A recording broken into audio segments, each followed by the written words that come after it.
डालें forces on a moving charge inside a uniform magnetic field. Forces on moving charge. Forces on moving charge. किसी भी moving charge के ऊपर कितना force लगेगा इनसाइड अ मैग्नेटिक फील्ड, ये हमें आज कैलकुलेट करना है। सबसे पहले हम लोग को तो ये सोचना चाहिए कि किस प्रकार से हम एक मोशन कराएंगे बॉडी की, और उसके बाद फिर चेक करेंगे कि उसके ऊपर क्या फोर्स लग रहा होगा। इसको करने के लिए आपको पहले कुछ बेसिक कॉन्सेप्ट्स पता होना चाहिए। बेसिक कॉन्सेप्ट क्या है कि अगर ध्यान से समझिएगा, सपोज करिए ये वेलोसिटी का डायरेक्शन है। ध्यान से समझिएगा, क्लास 11th फिजिक्स का कॉन्सेप्ट सिखा रहा हूं। ये वेलोसिटी का डायरेक्शन है। अगर मैं चाहता हूं कि ये पर्टिकुलर बॉडी एक्सीलरेट करे, क्या बोल रहा हूं मैं, ये पर्टिकुलर बॉडी क्या करे, एक्सीलरेट करे, तो एक्सीलरेट करने के लिए जो डायरेक्शन ऑफ फोर्स होना चाहिए वो किस डायरेक्शन में होना चाहिए, इस डायरेक्शन में होना चाहिए, तभी ना वो जो पर्टिकुलर ऑब्जेक्ट है वो एक्सीलरेट करेगा। अगर आप वेलोसिटी यानी जिस डायरेक्शन में आपका बॉडी मूव कर रहा है उसके अलग किसी डायरेक्शन में आपने क्या दिया हुआ है, फोर्स दिया हुआ है। जैसे जैसे वेलोसिटी के डायरेक्शन से आपका फोर्स का जो डायरेक्शन है वो क्या करता जाएगा, वेरी करता जाएगा, वो आपका दूर जाता जाएगा, वैसे वैसे वो एक्सीलरेशन खत्म हो जाएगा। एक टाइम ऐसा आएगा जहां पर वेलोसिटी इधर है और आप फोर्स किधर लगा रहे हैं, इस तरफ। यहां पर जो थीटा बन रहा है वो कितना बन रहा है, 0 डिग्री। यहां जो थीटा बन रहा है वो कितना बन रहा है, 90 डिग्री। मुझे बताइए, if I want this body to accelerate, ये वाला केस मुझे लेना चाहिए या ये वाला केस लेना चाहिए? ऑब्वियसली ऊपर वाला, यानी जिस डायरेक्शन में बॉडी मूव कर रही है यदि उसी डायरेक्शन में आप फोर्स लगाएंगे तो वो उसका वेलोसिटी चेंज करेगा। वेलोसिटी चेंज करेगा तो वो क्या गेन करेगा, acceleration, because change in velocity per unit time will give you acceleration. ये बात समझ में आ रही नहीं आ रही? लेकिन इस केस में क्या होगा, आप वेलोसिटी किस डायरेक्शन में है, इस डायरेक्शन में, और फोर्स आप किधर लगा रहे हैं, दूसरी दिशा में, यानी perpendicular to the direction of velocity. क्या वहां पे एक्सीलरेशन आएगा? Not possible. यानी ये अगर बेसिक चीज आपका क्लियर है, एक्चुअली हम लोग कहां देखते हैं, पूरी वर्क डन में चेक करते हैं। वर्क डन होता है ना, work is equal to Fs cos theta. If the force and the displacement are in the same direction, work done will be maximum, and if the work and the force are in different direction, या angle 90 degree बन रहा है तो उसका work done maximum नहीं होगा या 0 होगा, जो भी होगा। आपको याद होगा वर्क F और S के बीच में अगर एंगल 90 डिग्री होता है तो वर्क डन 0 हो जाता है। याद है वो कुली का काम जो होता है, कुली अगर सामान सर पे लग के चल रहा है तो फोर्स कहां लग रहा है, नीचे, और कुली मूव कहां कर रहा है, आगे। अगर ऐसा कहीं पर होगा तो वहां पे काम नहीं माना जा रहा है, तो कुली कोई काम नहीं करता है, ऐसा मानते हैं। Similar concept is used in forces on moving charge. जब कभी भी आप एक चार्ज को किसी मैग्नेटिक फील्ड में पुट करिएगा तो वो पर्टिकुलर मैग्नेटिक फील्ड में जब आप चार्ज को लेके जाएंगे और वो एक कांस्टेंट वेलोसिटी से मूव कर रहा है, कांस्टेंट स्पीड से मूव कर रहा है, डन, हम लोग चेक करेंगे कि उसका फोर्स किस प्रकार का होगा। चेक करने के लिए सबसे पहले जो डायरेक्शन ऑफ मैग्नेटिक फील्ड है वो हमने कैसा लिया हुआ है, वो हमने ऐसा लिया है। कैसा लिया है, कुछ इस प्रकार का। हमने इस प्रकार से वेलोसिटी ले रखा है, सॉरी, इस प्रकार से हमने ये जो मैग्नेटिक फील्ड है ले रखा है। इसका क्या मतलब है, इसका मतलब है the magnetic field lines are from your side to inside the board। इस साइड से इनसाइड दी बोर्ड में जा रहा है ना, इसी को तो ऐसा दिखाएंगे। इसी पर्टिकुलर जगह में आप एक चार्ज ले रहे हो, कोई भी पॉजिटिव या नेगेटिव चार्ज, मैं यहाँ पे कोई भी क्यू चार्ज ले रहा हूं। अगर ये क्यू चार्ज है जिसमें v वेलोसिटी लग रही है, वेलोसिटी क्या है, v वेलोसिटी है, हमें जानना है कि किस प्रकार से ये इसके अंदर क्या करता है, मूवमेंट करता है। लिखना स्टार्ट करिए। In case of motion of a charge in a magnetic field, in case of motion of a charge in a magnetic field, the magnetic force, in case of motion of a charge in a magnetic field, the magnetic force is perpendicular to the velocity of the particle. The magnetic force is perpendicular to the velocity of the particle. Velocity of the particle. ये बात को समझते हैं। वो कह रहा है जब कभी भी आप इस प्रकार से एक मैग्नेटिक फील्ड को इस तरह से डालेंगे और वहां एक चार्ज डालेंगे तो वेलोसिटी और जो आपका फोर्स है उसके बीच का एंगल कितना होगा, इस तरह से 90 डिग्री के बीच का एंगल होगा। ये स्टेटमेंट उसने लिखा है। जब कभी भी वेलोसिटी और फोर्स के बीच का एंगल 90 डिग्री होता है तो थीटा 90 डिग्री है, वहां पे अगर आप वर्क निकालोगे तो वर्क क्या आएगा, जीरो आएगा। Velocity is in the direction of displacement, और डिस्प्लेसमेंट और फोर्स के बीच में अगर एंगल कितना आ जाए, 90 डिग्री आ जाए, तो वहां पे वर्क डन कितना होता है, जीरो होता है। अगर मेरा वर्क डन जीरो होगा तो क्या फर्क पड़ेगा सिस्टम के ऊपर? अगर मेरा वर्क डन जीरो होगा तो क्या सिस्टम के ऊपर चेंजेस क्या आएगा? वो एक कांस्टेंट मोशन दिखाएगा। अगर आप किसी के ऊपर वर्क कर रहे हैं, if you are investing some energy, if you are providing some energy, that particular body will have a different kind of motion. If there is no energy, if you are not providing any, you are not doing any job, you are not doing any work, तो फिर उसका motion अलग होगा। हम लोग को यही differentiate करना है कि दोनों का मोशन कैसे अलग अलग होता है। तो इसके आगे लिखिए, कहां तक लिखे हैं आप लोग? The magnetic force is perpendicular to the velocity of the particle. Full stop. So no work is done. So no work is done and no change in the magnitude of the velocity is produced. No change in the magnitude of velocity is produced. Done. इसके नीचे आप ये diagram एक बार बना लीजिए, फिर मैं धीरे से यहाँ पे इसका एक मोशन दिखा। अगर डायग्राम आपने भी बना लिया है तो ध्यान से देखिए एक चीज को।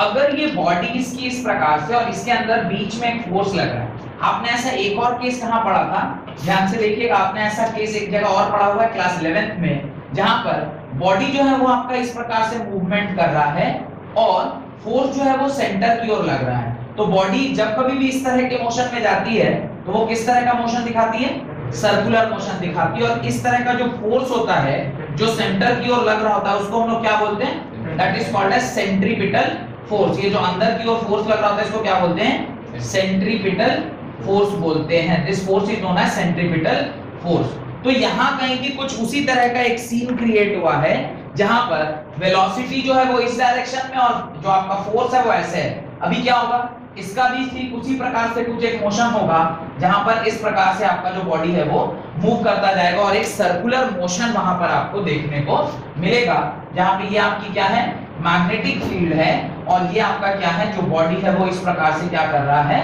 मोशन कर रहा है।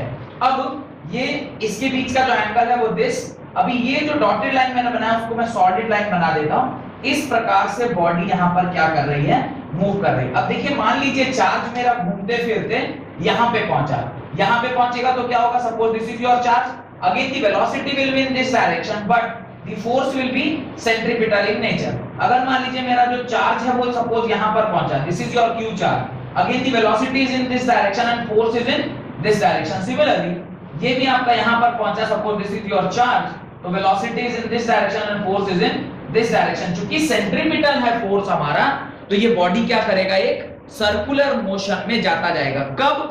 कब जाएगा सर्कुलर मोशन में, when the angle between the velocity and the force is 90 degree. याद रखिएगा ये तभी ऐसा है। अगर ये एंगल उसके अलावा कुछ भी हुआ तो क्या होगा, इसके बाद पढ़ेंगे। अभी हम लोग दो केस में पढ़ रहे हैं। पहला केस है जहां पे एंगल क्या है, फोर्स और वेलोसिटी के बीच का एंगल कितना है, 90 डिग्री। फिर एक और केस पढ़ेंगे जहां पे फोर्स और एंगल का जो फोर्स और वेलोसिटी के बीच का जो एंगल है वो 90 डिग्री नहीं है, कुछ और है, और होगा तो क्या होगा उसको देखते हैं। डन, यहां तक लिख लिया सबने। ये डायग्राम में जो भी मैंने स्पेसिफाई किया था वो बता दिया। और ये सर्कुलर मोशन कैसे आया, तो वो हम लोग क्लास 11th में पढ़े थे कि जब कभी भी वेलोसिटी और फोर्स इस तरह से 90 डिग्री पे रहते हैं तो जो मोशन होता है पार्टिकल का वो कैसा होता है, सर्कुलर मोशन का होता है। और उस फोर्स को जो सेंटर की ओर लगी हुई होती है उसको क्या बोलते हैं, सेंट्रीपिटल फोर्स बोलते हैं, right. When a charged particle Q, when a charged particle Q moves with velocity v inside a uniform magnetic field B, when a charged particle Q moves with velocity v inside a uniform magnetic field B, then force acting on it is equal to F is equal to होता है, F is equal to होगा Q times V cross B के बराबर, V cross B के बराबर। This is the magnitude of force. ये force is equal to Q cross V, Q is equal to V cross B, where V is what? V is velocity, V क्या है? Velocity of the charged particle, velocity of the charged particle। next velocity of the charged particle के बाद what is capital B? capital B is what? capital B is magnetic field and Q is what? charge, Q is charge। तो इस प्रकार से याद है। अब force का डायरेक्शन आप कैसे निकालेंगे? फोर्स का डायरेक्शन निकलेगा v क्रॉस b से। अभी वेलोसिटी किधर है, ध्यान से देखिएगा। क्रॉस प्रोडक्ट हमेशा कैसे लिया जाता है? With the right hand thumb rule. आप वेलोसिटी के ऊपर क्या कर दीजिए, ये डालिए वेलोसिटी, ये ना जो डायरेक्शन आपको मिलेगा समझ में आ जाएगा। Velocity v cross b, b कहां है? Inside the board. सब लोग अपना राइट हैंड निकालिए। राइट हैंड में आप वेलोसिटी की तरफ अपना हैंड दिखाइए, वेलोसिटी की तरफ फिंगर्स को रखिए, दिस। और ये क्रॉस कहां जाएगा? मैग्नेटिक फील्ड, क्योंकि V क्रॉस B है, cross inside the board. Direction कहां आ रहा है? अंदर। फोर्स कहां लगा है? इधर लगा। अभी देखिए यहां पे आइए। अभी अगर इस तरफ आप आ रहे हैं, मेरे लिए उल्टा हो रहा है, मैं इधर से दिखाता हूं। अगर मान लीजिए ये इसका केस है, दिस इज योर वेलोसिटी। अच्छा, वेलोसिटी ऐसे रखेंगे अभी, क्यों भाई? वेलोसिटी लाइक दिस, बिकॉज मेरे को अंदर लेकर जाना है ना, मैग्नेटिक फील्ड अंदर है। वेलोसिटी ऐसे, this is the direction of velocity. Magnetic field inside, कहां आ रहा है? नीचे। देखिए फोर्स कहां आया? नीचे आया। अब थर्ड केस में आइए। थर्ड केस के अंदर जो आपका वेलोसिटी है ऐसे है, वेलोसिटी समथिंग लाइक दिस, और ये इनसाइड द बोर्ड जाएगा। कहां आ रहा है? इस साइड। फोर्स का डायरेक्शन कहां है? इधर। और लास्ट केस देखिए, this is your velocity, but velocity को ऐसे लेना होगा, क्यों? क्योंकि मेरे को कहां जाना है? Inside the board. फोर्स कहां आ रहा है? ऊपर। समझ में आ रहा है? ये फोर्स का डायरेक्शन कैसे पता चला? इसी कंपोनेंट से पता चला कि कैसे फोर्स का मैग्नीट्यूड होता है Q is equal to V cross B, और वेलोसिटी का क्रॉस जब आप B के साथ करेंगे तो चूंकि ये क्रॉस प्रोडक्ट है, जिस दो प्लेन में यानी जिस दो एक्सिस में वेलोसिटी और B होंगे उसके परपेंडिकुलर आपका क्या निकलेगा? फोर्स निकलेगा। चूंकि इस केस में सब जगह फोर्स क्या था? सेंटर की ओर झुका हुआ था, इसलिए हमने इसको कैसा बनाया? सेंट्रीपिटल यानी सर्कुलर नेचर बनाया। क्योंकि जब जब वेलोसिटी और फोर्स के बीच में 90 डिग्री का एंगल बनता है तो ये मोशन कैसा होता है? सर्कुलर मोशन होता है, जहां पे ये जो सेंट्रल फोर्स है उसको सेंट्रीपिटल फोर्स बोलते हैं, और वेलोसिटी जो है वो उसको क्या करता है? अच्छा, मैं यहां से सवाल पूछ रहा हूं, इज द वेलोसिटी कांस्टेंट और variable? Is the speed constant और वेरिएबल? स्पीड इज कांस्टेंट और variable? Speed is constant. Velocity is constant और variable? Velocity is not variable, velocity is not constant. भाई क्वेश्चन मार्क। एज हर क्षण हमारा direction क्या होता जा रहा है? चेंज कर रहा है। वेलोसिटी और स्पीड में बस यही अंतर होता है, स्पीड इज ओनली मैग्नीट्यूड। तो मैग्नीट्यूड तो यहाँ सेम है, v सब जगह सेम है, तो magnitude is same, but every second, every time period which you are considering, the body is changing its direction. If the direction is changing, even if the magnitude is same, the body is said to be in variable velocity. और जहां velocity very करेगी वहां acceleration आएगा ही आएगा। Change in velocity per unit time will give you acceleration, but this time the acceleration is creating a different type of force, and that force is known as centripetal force, which is central in direction. चारों side से कहां आ रहा है? Centre की ओर, जिसकी वजह से ये क्या कर रहा है? सर्कुलर मोशन दिखा रहा है। तो आपको ये कॉन्सेप्ट और ये फॉर्मूला दोनों मिलाकर ये पूरा टोटल एक आइडिया चल गया होगा कि जब कभी भी इस पूरे कॉन्सेप्ट को पढ़ने के बाद आपके आइडिया क्या आना चाहिए, जब कभी भी किसी भी यूनिफॉर्म मैग्नेटिक फील्ड में एक चार्ज्ड पार्टिकल को आप v वेलोसिटी देके छोड़ दीजिएगा तो वो सर्कुलर मोशन में मूव करेगा।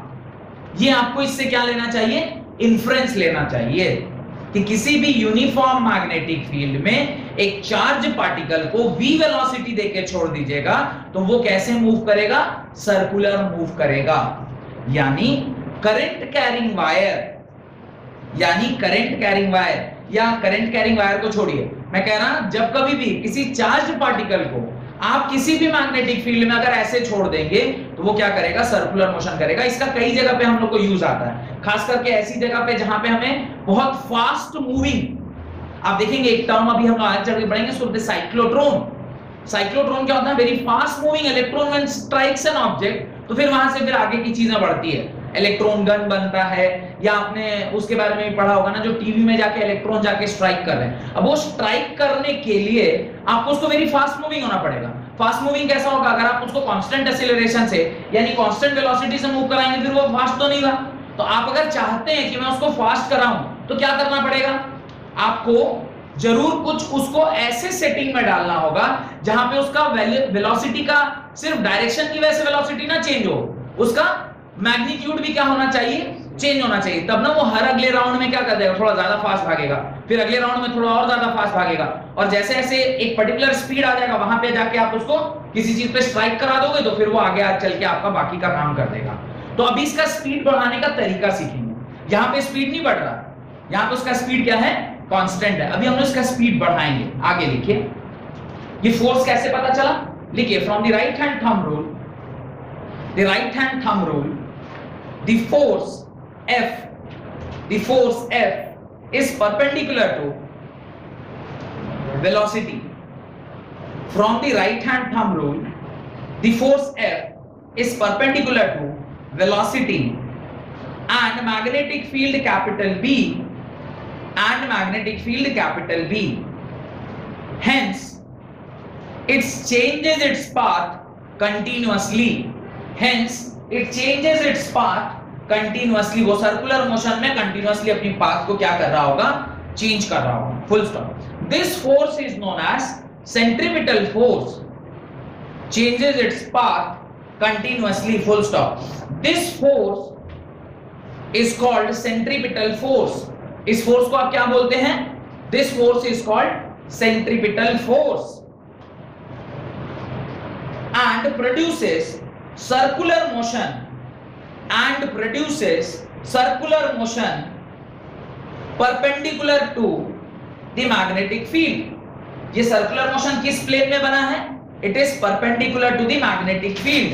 अगर मैं ऐसे समझूं तो ऐसे, अगर मैं मार्कर की मदद से आपको समझाने की कोशिश करूं कि कुछ इस तरह का ये सारा का सारा आपका क्या है, ये आपका सारा मैग्नेटिक फील्ड लाइंस है, पैरेलल मैग्नेटिक फील्ड लाइंस। ये जो आप देख रहे हैं this is your parallel magnetic field line. और आपका जो ये मैग्नेटिक सर्कल है ये कैसा है, यहां पर एक सर्कल बन रहा है, पर ये अभी ऐसे मैं कर रहा हूं। अगर these are the arrow heads, उस तरफ अगर मैग्नेटिक फील्ड जा रहा है, यानी magnetic field lines are moving from this side to inside the board, ये आपका मैग्नेटिक फील्ड लाइंस है। तो ये जो मैंने हाथ से जो सर्कल बनाया है यही वो सर्कल है। अब बताइए, ये जो सर्कल मैंने बनाया है और जो मैग्नेटिक फील्ड है ये इसका प्लेन और ये परपेंडिकुलर होंगे कि नहीं होंगे, यही बात उसने लिखवाया है कि the force act as centripetal force and produces circular motion perpendicular to the magnetic field। ये circular motion किधर है, it is perpendicular to the magnetic field। ये magnetic field lines और ये circular motion, ये जो circular ये बना है। और अच्छे से समझ में आएगा अगर मैं इसे ऐसे निकाल के आपको दिखाऊं।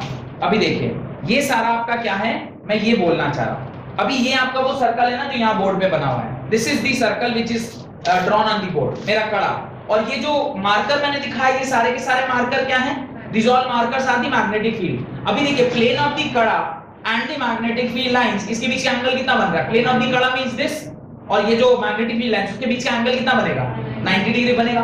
यही बात उसने बताया, ये 90 डिग्री है और उसी प्लेन में फोर्स क्या कर रहा है, अपना एक डायरेक्शन दे रहा है। तो फोर्स कैसे है, अगर ये आपका सर्कल है तो ऊपर टॉप मोस्ट पॉइंट पे फोर्स किधर था, नीचे की ओर, इस साइड किधर था, इस तरफ, नीचे की साइड पे किधर है, ऊपर, और इस साइड था तो इस तरफ। यानी ये सारा जो डायरेक्शन ऑफ फोर्स है, इस तरफ हो कि इस तरफ हो कि इस तरफ हो कि इस तरफ हो, ultimately this is always perpendicular to magnetic field. Magnetic field line ऐसे है और फोर्स कहां जा रहा है, इधर, तो दोनों के बीच का एंगल कितना हो गया, 90 डिग्री। मैग्नेटिक फील्ड लाइन इधर है और फोर्स किधर जा रहा है, नीचे, एंगल कितना हुआ, 90 डिग्री। मैग्नेटिक फील्ड लाइन इधर है, फोर्स किधर जा रहा है, अंदर की ओर, एंगल कितना हो गया, 90 डिग्री। यही बात को समझाने की कोशिश कर रहा है। यानी जब कभी भी किसी चार्ज को किसी यूनिफॉर्म मैग्नेटिक फील्ड में अगर किसी वेलोसिटी के साथ आप छोड़ दीजिएगा, जो कि कांस्टेंट वेलोसिटी है, सॉरी कांस्टेंट स्पीड है, वेलोसिटी वेरिएबल हो रहा है not in terms of magnitude but in terms of direction, तो वो कैसा मोशन दिखाता है, सर्कुलर मोशन दिखाता है। यही ज्ञान मुझे इस पर्टिकुलर टॉपिक से होना चाहिए। अब आपसे इसके अंदर दो सवाल पूछा जा सकता है, what is the magnitude of the force, तो magnitude of the force will be F is equal to Q times V cross B के बराबर। क्रॉस प्रोडक्ट क्यों किया गया, क्रॉस प्रोडक्ट इसलिए किया गया ताकि आप डायरेक्शन ऑफ फोर्स निकाल सकें, because force, velocity, magnetic field तीनों तीन डायरेक्शन में, तीनों तीन डायरेक्शन में। ये मेरा जो फ्रंट फिंगर है यानी जो फर्स्ट फिंगर है वो इनसाइड दी बोर्ड, आपका वेलोसिटी कहां है, ऊपर, और जो आपका फोर्स लग रहा है वो किधर है, इधर, यही है ना तीनों।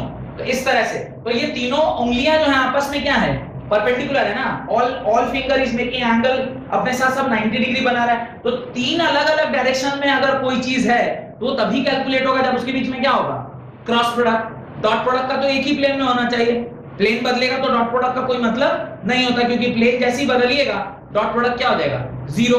लेकिन क्रॉस प्रोडक्ट में क्या होता है, आई क्रॉस जे, आई क्रॉस जे के, जे क्रॉस के आई एंड के क्रॉस आई जे। तो तीनों परपेंडिकुलर होगा तभी ना आप उसका क्या करेंगे, क्रॉस लेंगे। डन।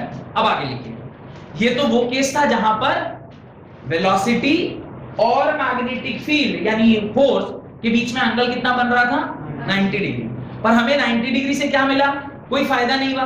क्यों फायदा नहीं हुआ, फायदा क्या नहीं, क्यों नहीं हुआ, यहां पे उसका मैग्नीट्यूड वेलोसिटी का नहीं चेंज कर पा रहा है। हम तो ऐसा फोर्स चाहते हैं जो कि वेरिएबल हो, धीरे धीरे उसका मैग्नीट्यूड क्या होना चाहिए, चेंज होना चाहिए। मैग्नीट्यूड चेंज होगा तो उसकी स्पीड में परिवर्तन आएगा, स्पीड में परिवर्तन आएगा तो हमें अगर उसको हाई स्पीड मूविंग इलेक्ट्रॉन बनाना है तो हम उसे बना लेंगे। तो जो भी एक्सपेरिमेंट कर रहे होंगे वहां पे मुझे हाई स्पीड इलेक्ट्रॉन चाहिए होता है, चाहे आप टेलीविजन बना रहे हो कि रेडियो बना रहे हो, ultimately you require high speed electron which strikes on the surface. चाहे मेरे को एक्सरे बनाना हो या जो भी बनाना हो, तो ultimately you need a high speed electron. वो हाई स्पीड इलेक्ट्रॉन कैसे बनाएंगे जब तक आप उसके मैग्नीट्यूड ऑफ फोर्स को बदलेंगे नहीं।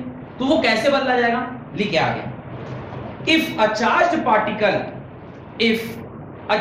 Particle has a velocity not perpendicular to B, has a velocity not perpendicular to B। अब देखिए एक नई बात वो कह रहा है कि अब जो आपका वेलोसिटी है ये परपेंडिकुलर नहीं है। The force if the charged particle has a velocity which is not perpendicular to B, magnitude जो है वो अब क्या है, B के परपेंडिकुलर नहीं है। B के परपेंडिकुलर नहीं होने का क्या मतलब है, और B के परपेंडिकुलर नहीं होगा तो उससे क्या क्या होगा, उसे अब हम लोग को क्या करना चाहिए, समझना चाहिए। ध्यान से देख के समझिएगा तो समझ में आ जाएगा। अब देखिए तीन डायरेक्शन बना रहा हूं, ये डायरेक्शन है, ये डायरेक्शन है और ये डायरेक्शन। इसमें जो आपका Z डायरेक्शन है वो Y डायरेक्शन और X डायरेक्शन। आप क्या करेंगे, जो वेलोसिटी है, सपोज करिए कोई एक चार्ज पार्टिकल यहां रखा हुआ है, अभी भी जो आपका मैग्नेटिक फील्ड लाइंस है वो कहां पर है, इनसाइड दी बोर्ड है। नहीं, इनसाइड दी बोर्ड लेंगे तो काम नहीं चलेगा, इनसाइड दी बोर्ड नहीं। मैग्नेटिक फील्ड लाइंस इस तरफ भी जा सकते हैं, ऐसे करेंगे, the direction of magnetic field lines are in X axis. ये सारा का सारा मैग्नेटिक फील्ड लाइन कहां जा रहा है, एक्स एक्सिस में जा रहा है। अब ध्यान से देखिएगा, अगर मेरा magnetic field line x axis में है और मैं चाहता हूं कि ये जो वेलोसिटी है इस चार्ज पार्टिकल का, ये अगर ऊपर गया होता और ये आपका मैग्नेटिक फील्ड होता तो इसके बीच का एंगल क्या बनता, 90 डिग्री। तो फिर तो ये वही केस बन जाता जो ऑलरेडी हम अभी क्या करके आए हैं, पढ़ के आए हैं। अभी हमको यहाँ पे 90 डिग्री ना बना के क्या बनाना है, 90 डिग्री से कुछ अलग। अब 90 डिग्री से कुछ अलग बनाएंगे तो तभी होगा जब b इधर जा रहा है और वेलोसिटी इधर है, तभी ना वो कुछ अलग हुआ। ये तो 90 डिग्री वेलोसिटी का इधर होता, अभी हमने क्या किया, b इस तरफ है, वेलोसिटी परपेंडिकुलर इस तरफ होता, हमने उसको कहां डाल दिया, बीच में। यानी v is making an angle of theta with respect to magnetic field। Line आपने क्या लिखा है उसको पढ़िए। लाइन आपने लिखा है if a charged particle has velocity not perpendicular to the magnetic field, this is perpendicular, b के परपेंडिकुलर ये है, हमने कहा not perpendicular, not perpendicular means at any angle which is not equal to 90 degree. अभी मैंने कहा theta degree पर है, अगर ये थीटा डिग्री पर होगा तो इसके ऊपर क्या क्या काम होगा। इस वेलोसिटी का हम लोग क्या करते हैं, दो कंपोनेंट लेते हैं। इस वेलोसिटी का दो कंपोनेंट, एक कंपोनेंट तो इस दिशा में आएगा और एक कंपोनेंट इस दिशा में आएगा। कोई डाउट? इस वेलोसिटी का दो कंपोनेंट लेंगे, एक इस तरफ आएगा और एक इस तरफ। ये वाला जो वेलोसिटी होगा इसको मैं बोलूंगा F पैरेलल V पैरेलल, और ये वाला होगा इसको मैं क्या बोलूंगा, V परपेंडिकुलर। कोई दिक्कत? यहां तक कोई दिक्कत? अब मुझे बताइए इस, अब आप बीच वाले को तो धूप छू भूल जाइए, इसका जो हॉरिजॉन्टल कंपोनेंट है, इसका जो हॉरिजॉन्टल कंपोनेंट है इस वेलोसिटी का दूसरा काम होगा, और जो परपेंडिकुलर कंपोनेंट है उसका दूसरा काम होगा। क्या क्या काम होगा भी सोचते हैं। आपने पढ़ा है कि इस पर्टिकुलर चार्ज के ऊपर फोर्स जो आप निकाल रहे हैं, जो आप फोर्स निकालेंगे, अब ये मैग्नेटिक फील्ड लाइंस है इधर मिटा रहा हूं, अभी जो आप फोर्स निकालेंगे, फोर्स का फॉर्मूला क्या होता है, Q V क्रॉस B के बराबर। नाउ कैन आई राइट पूरा V और मेरे को उसका कुछ कंपोनेंट लेना होगा, कंपोनेंट। तो यहाँ पे मैं फॉर्मूले में थोड़ा सा संशोधन करूं। अच्छा मैं आपसे पूछ रहा हूं, यहाँ V की जगह मैं V पैरेलल लिखूं कि V परपेंडिकुलर लिखूं, बताइए। V परपेंडिकुलर लिखूं। क्यों V परपेंडिकुलर लिखूं, रीजन बताइए। Why will write V perpendicular?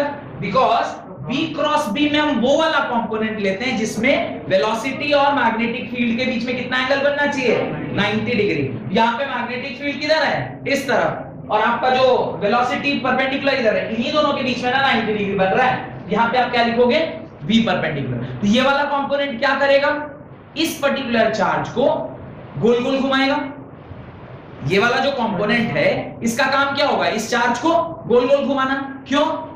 क्योंकि भी जस्ट ऊपर आपने पढ़ा है जब कभी भी वेलोसिटी और मैग्नेटिक फील्ड के बीच में एंगल कितना होता है, 90 डिग्री होता है, तो वो उसको क्या करता है, गोल गोल घुमाता है इन अ यूनिफॉर्म मैग्नेटिक फील्ड। यानी इस कंपोनेंट की वजह से ये जो चार्ज पार्टिकल है ये अपनी जगह में ऐसे घूमेगा। और ये कैसे बना हुआ है, इस प्लेन में, इस प्लेन में बना हुआ, क्योंकि ये जो प्लेन है जिसमें फोर्स लग रहा है वो मैग्नेटिक फील्ड के क्या होना चाहिए, परपेंडिकुलर। अभी थोड़ी देर पहले समझाया था ना, पिछले वाले केस में मैग्नेटिक फील्ड लाइंस कहां जा रहे थे, अभी कहां जा रहे हैं। तो वो ऐसे समझिए कि उस केस को ऐसे करके मोड़ दिया, ऐसे अंदर था कोड के, हमने उसको ऐसे मोड़ दिया, तो अभी मेरा जो गोल चक्कर है वो कहां आ जाएगा, ऐसे आ जाएगा, और मैग्नेटिक फील्ड लाइंस ऐसे जा रहे हैं। अभी समझ में आ रहा है। यहां पर जो ये वेलोसिटी है वो कौन सा है, वेलोसिटी का वो वाला कंपोनेंट जो परपेंडिकुलर टू बी है, उसकी वजह से आपका ये बॉडी यूनिफॉर्म सर्कल में मूव कर रहा है। लेकिन यहां पे एक छोटा सा लफड़ा है, आपने तो पूरा वेलोसिटी नहीं लिया ना, वेलोसिटी का एक पार्ट लिया, एक कंपोनेंट लिया। अभी हॉरिजॉन्टल कंपोनेंट उसको क्या करेगा, horizontal component is in the same direction of magnetic field. यहां कोई फोर्स काम कर रहा है भाई, B, आप फोर्स को निकालिए। अगर यहां पे मैं इधर इस B इसके वजह से अगर फोर्स निकालूं तो क्या लिखूंगा, F = B * V perpendicular cross B, sorry V parallel. अभी ये दोनों एंगल कितना हो गया, 0 डिग्री। क्रॉस में कौन सा कंपोनेंट आता है, साइन। इसको अगर मैं खोल के लिखूंगा तो ये लिखूंगा F = V parallel B sin theta. जब ये दोनों पैरेलल है, sin थीटा क्या होगा, 0 डिग्री, और sin 0 क्या होता है, 0। तो ये फोर्स तो 0 हो गया, यानी इन दी हॉरिजॉन्टल डायरेक्शन फोर्स का कोई भी कंपोनेंट काम नहीं कर रहा है। यानी F हॉरिजॉन्टल अगर मेरे से कोई पूछेगा तो मेरा आंसर क्या होगा, 0 न्यूटन होगा। लेकिन वेलोसिटी तो है, वेलोसिटी इसको क्या करेगा, कांस्टेंट वेलोसिटी से आगे की ओर बढ़ा रहा होगा। यानी कहीं ना कहीं ये जो चक्री है ये कुछ इस प्रकार से, अभी तो मैंने आधे ही केस के लिए चक्री बना दिया। अभी देखिएगा चक्री कैसा बन रहा होगा, देखिए ऐसा बन रहा होगा।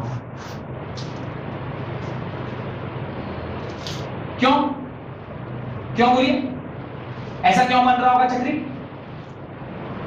Every time the perpendicular component of the velocity उसको क्या बना रहा होगा, गोल, और हॉरिजॉन्टल कंपोनेंट उसको आगे बढ़ा रहा होगा। समझ में आ रहा है? ये जो आपका चक्कर है, सपोज यहां पे मेरा चार्ज है, ये ऐसा घूमना स्टार्ट किया। अगर यहां पे सिर्फ और सिर्फ कौन सा कंपोनेंट होता, परपेंडिकुलर कंपोनेंट होता, तो यहीं पे ऐसा नाचता रहता, एक ही जगह पे नाचता रहता, गोल गोल गोल गोल करता रहता। अभी क्या हुआ, इसके पास दो कंपोनेंट है, एक परपेंडिकुलर कंपोनेंट और एक हॉरिजॉन्टल कंपोनेंट। परपेंडिकुलर कंपोनेंट इसको गोल बना रहा है, हॉरिजॉन्टल कंपोनेंट इसको हर बार जब वो गोल बन रहा है थोड़ा सा आगे जाता जा रहा है, क्योंकि हॉरिजॉन्टल कंपोनेंट इसको क्या कर रहा होगा, आगे की ओर पुश कर रहा होगा। ये मोशन देखने को मिलता है जब velocity is not perpendicular to magnetic field, whereas सिर्फ एक ही जगह पे चक्री काटता रहता when the velocity is perpendicular to magnetic field। आपको अगर उसे तेज भगाना है तो आपको क्या करना होगा, एवरी चक्कर के बाद उसकी वेलोसिटी थोड़ी थोड़ी तेज होती जाएगी, और एक टाइम आएगा जहां पे वो बहुत तेज होगा। उसके बाद और सारे भी इसके अंदर फंडास काम करते हैं। जब साइक्लोट्रॉन बनाते हैं वहां पे सिर्फ मैग्नेटिक फील्ड ही नहीं, वहां पे इलेक्ट्रिक फील्ड भी डालते हैं। तो in presence of both electric field and magnetic field आप किसी भी चार्ज का स्पीड कई गुना ज्यादा बढ़ा सकते हैं। और जब तक चार्ज का स्पीड बढ़ेगा नहीं, वो स्ट्राइक नहीं करेगा तो फिर आगे का कहानी, चाहे वो रेडियो एक्टिव डीके हो, कि आपका इलेक्ट्रॉन गन बनाने का कॉन्सेप्ट हो, कि एक्सरे प्रोड्यूस करने का कॉन्सेप्ट हो, कोई भी संभव नहीं हो पाएगा। क्योंकि किसी भी कॉन्सेप्ट में जहां पे अगर आप कोई चीज किसी से टकरा रहे हैं, वहां पे कंडीशन यही है, very high speed particle need to strike. अब हाई स्पीड आप कैसे उसको दोगे, किसी भी इतने छोटे से पार्टिकल को आप हाई स्पीड कैसे बनाओगे, वो बनाने के लिए ये कॉन्सेप्ट का सीखना हमारे लिए जरूरी है। इसको बोलते हैं helical path. The path which is followed by this is called as helical path. Helical path मतलब स्पाइरल बाइंडिंग, देखिए स्पाइरल बाइंडिंग जो होता है उसमें क्या है, एवरी चक्कर वो आगे बढ़ रहा है ना। कभी स्पाइरल बाइंडिंग को कभी करते देखिए दुकानदार, एवरी चक्कर के बाद वो देखिए थोड़ा सा आगे बढ़ जाता है। क्या है तो सर्कुलर ही, लेकिन एवरी चक्कर के बाद वो थोड़ा आगे आ गया, फिर थोड़ा आगे आ गया, फिर थोड़ा आगे आ गया। ऐसा ही कुछ पाथ यहां पे होता है। याद रखिएगा, जब कभी भी कांस्टेंट वेलोसिटी से किसी एक चार्ज पार्टिकल को आप यूनिफॉर्म मैग्नेटिक फील्ड में छोड़िएगा तो वो सिर्फ और सिर्फ कैसा चक्कर काटेगा, सर्कुलर चक्कर काटेगा। लेकिन अगर वेलोसिटी और मैग्नेटिक फील्ड के बीच का जो एंगल है, it is not 90 degree, it is less than 90 degree, तो क्या होगा, उसके दो कंपोनेंट होंगे, एक परपेंडिकुलर कंपोनेंट और एक horizontal component. The perpendicular component will help the that particular charge to move in a circular motion, whereas the horizontal component will help the charge to move, propagate, वो आगे बढ़ेगा। तो अभी ये दोनों मोशन को अगर एक साथ मिलाएगा तो कैसे बढ़ेगा, थोड़ा थोड़ा अपने जगह पे भी घूम रहा है और आगे भी बढ़ रहा है, जगह पे भी घूम रहा है और आगे भी बढ़ रहा है। समझ में आया? इसी को क्या बोलते हैं, हेलिकल पाथ बोलते हैं। क्वेश्चन में यही पूछा जाता है कि जब मैग्नीट्यूड और मैग्नेटिक फील्ड और वेलोसिटी के बीच में angle not equal to 90 degree है तो उसका पाथ कैसा होगा, और अगर आपका मोशन 90 डिग्री है तो उसका पाथ कैसा होगा। आप लिखेंगे सर्कुलर होगा, कैसे होगा, you need to prove it. अगर आपसे कोई न्यूमेरिकल पूछ ले तो अलग बात है, बाकी अगर थ्योरेटिकली आपका जैसा ऑब्जेक्टिव क्वेश्चन पूछेगा तो अभी तो ऑब्जेक्टिव में ही ज्यादा फोकस अपने को देना है, क्योंकि पहला टर्म आपका ऑब्जेक्टिव होने वाला है। तो ऑब्जेक्टिव में यही सब सवाल पूछे जा सकते हैं, कैसा मोशन होगा, हेलिकल होगा, पैराबोलिकल होगा, सर्कुलर होगा एंड सो ऑन। तो आपका अगर कॉन्सेप्ट क्लियर है, आपने अगर एक क्लास में देखा होगा तो आप तुरंत टिक मार देंगे कैसा होगा। साथ में अगर उसका फॉर्मूला लिख दिया वो भी आप बता सकते हैं कि वो फॉर्मूला क्या होगा। इसके आगे लिखें, if the charge particle has velocity not perpendicular to b, then component of velocity, if the charge ये तो लिख चुके होंगे ना, नहीं लिखे, if the charge particle has velocity not perpendicular to b, then component of velocity along b remains unchanged. The component of velocity along b remains unchanged as the motion along the magnetic field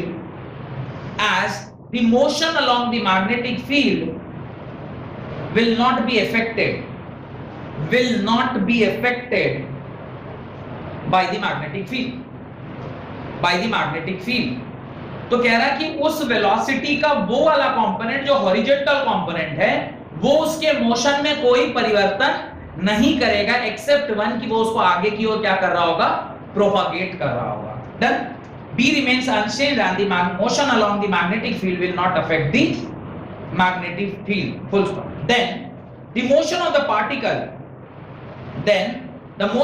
particle in the plane perpendicular to B, motion of the particle in the plane perpendicular to B is as before a circular one,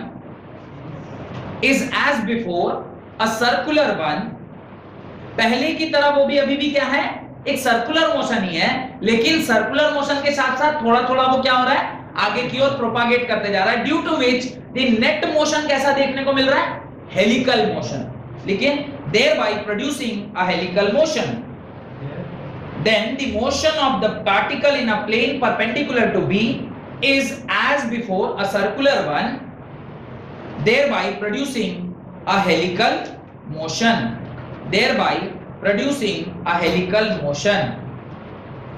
Done. अब यहां पर जो force काम कर रहा है वो कितने फोर्सेस हैं, जरा ध्यान से देखिएगा। इस केस में जो फोर्सेस काम कर रहे हैं वो कितने सारे फोर्सेस हैं, मेरे ख्याल से 2 फोर्सेस काम कर रहे हैं, नहीं कर रहे? कौन कौन सा? एक तो centripetal force, one is centripetal force, और उसी टाइम पे एक दूसरा फोर्स भी काम कर रहा है जो मैग्नेटिक फोर्स है। yes, और दोनों का जो मैग्नीट्यूड है वो क्या होना चाहिए, same, because both are one and the same thing. दोनों में अंतर है क्या? अरे उसी डायरेक्शन में सेंट्रीपिटल फोर्स और वही सेंट्रीपिटल फोर्स किसके बराबर है, मैग्नेटिक फोर्स के बराबर, तो दोनों बराबर हैं। तो अगर दोनों बराबर हैं तो सेंट्रीपिटल फोर्स का क्या होता है, वो फॉर्मूला mv²/r, याद करिए, mv², where m is what, mass of the charged particle, v² लिखूं या v perpendicular square लिखूं, v perpendicular square by r, what is r? r is the radius of that circle जिसमें वो क्या कर रहा है, चक्री काट रहा है, is equal to, क्या लिखेंगे आप दूसरी साइड पे, f is equal to क्या पढ़े थे, q v perpendicular cross b। अभी क्रॉस b लिखने का कोई मतलब नहीं क्योंकि ऑलरेडी आप इसे परपेंडिकुलर बोल रहे हैं, तो मल्टीप्लिकेशन हो गया। बस यहां से अगर कोई एक चीज आपको नहीं पता है वो क्या है बताइए, आप यहां चार्ज जानते हैं, आपने खुद दिया है तो चार्ज तो आपको पता ही होगा, वेलोसिटी आप जानते हैं, आप ही ने वेलोसिटी दिया है वो भी आपको पता है, मैग्नेटिक फील्ड आपको पहले से पता है क्योंकि आप ही मैग्नेटिक फील्ड में पुट कर रहे हैं। आपको सिर्फ एक चीज जो नहीं पता कि उसका रेडियस, जिस सर्कुलर पाथ पे ये ट्रैवल करेगा उसका रेडियस क्या होगा, बस तो सॉल्व कर दीजिए, रेडियस निकल के आ जाएगा, r इज इक्वल टू, आप इसको थोड़ा ऊपर नीचे करिए, निकल के आएगा mv perpendicular square by q v perpendicular into b। इसको जरा सा सॉल्व कर लीजिएगा, r is equal to mv by qb, यहां पे ये परपेंडिकुलर वाला साइन डाल दीजिएगा, this is the radius in which this particular particle is moving. और आपको एक चीज और पता होनी चाहिए, इस फॉर्मूले को जरा ध्यान से और देखिए, ये जो mv परपेंडिकुलर है, क्या मैं इसे p लिख सकता हूं by qb? Can I write this as this, where p is what, p is what, momentum, mass into velocity क्या होता है, momentum of the charged particle, p is momentum of the charged particle, ये जो आपका charged particle है उसका momentum, charge particle का momentum. Done. और v परपेंडिकुलर किसे मैं बोल रहा हूं, मेरे ख्याल से आपको लॉजिक, अच्छा ये फोटो बनाया नहीं बनाया आपने, ये फोटो जरूर बनाइएगा, यही मेन मतलब ये सारा जो कहानी पढ़ रहे हैं इसी फोटो के लिए पढ़ रहे हैं। डन। यहां तक कोई डाउट है तो बोलिए, नहीं? देखिए अगर यहां तक मुझे समझ में आ गया तो क्या मैं इस रेडियस को काइनेटिक एनर्जी के टर्म से लिख सकता हूं? There is a relationship between momentum and kinetic energy, है तो बताइए। देखिए मैं लिखता हूं half m v square is equal to k के बराबर होता है, half m square v square by m is equal to k के बराबर होगा, कोई दिक्कत? यहां से लिखूंगा half p square by m is equal to k के बराबर, p square is equal to 2mk and p is equal to √2m के लिख सकते हैं क्या? तो p की जगह can I write something this r is equal to √2mk by qb. This is also one of the formula if directly kinetic energy of the moving electron is known to you. ये भी एक formula है, इसको भी आप use कर सकते हैं किसी भी सवाल में जो भी आपसे पूछा जाए। कोई दिक्कत? यहां तक कोई दिक्कत है तो बताइए। नहीं? मेरे को कोई बोले बताओ एक साइकिल लगाने में इसको कितना समय लगेगा, टाइम पीरियड क्या होगा? भाई चूंकि ये सर्कुलर ट्रैक में ट्रैवल कर रहा है, एक साइकिल कंप्लीट करने में कुछ तो समय ले रहा होगा। मेरे को समय पूछे कोई क्या होगा, ऐसा ये मिटा दूं, ये वाला ये मिटा दूं। ये अभी मेरे से कोई पूछेगा कि बताओ ये कितना समय लेगा, तो मैं समय कैसे निकालूंगा? देखो टाइम इज इक्वल टू कितना, एक साइकिल माने क्या, circumference of the circle 2πr, और नीचे क्या होगा v परपेंडिकुलर, क्योंकि ये सर्कल किसकी वजह से लग रहा है, v परपेंडिकुलर की वजह से। अगर मैंने ऐसा लिखा है, क्या मैं इस r की जगह पे कोई दूसरी चीज सब्स्टिट्यूट कर सकता हूं क्या? r की जगह पे मैं क्या लिख सकता हूं, इसका ये करना mv perpendicular by qb, v perpendicular से v परपेंडिकुलर कट गया, 2πm by qb will be your time period. तो सवाल इसके ऊपर ही पूछा जा सकता है कि भाई टाइम पीरियड क्या होगा, तो time period will be 2πm by qb के बराबर। अच्छा अगर कोई टाइम पीरियड पूछा तो कोई में से ये पूछ सकता है कि ये जो मोशन हो रहा है उसका फ्रीक्वेंसी क्या होगा? अगर टाइम पीरियड पूछा तो क्या फ्रीक्वेंसी पूछ सकता है? Frequency is equal to 1 upon time period, 1 upon time period भी आ गया, यानी 1 upon time period means this quantity 2πm by qb, यानी फ्रीक्वेंसी भी निकल के आ गया qb बाय 2πm।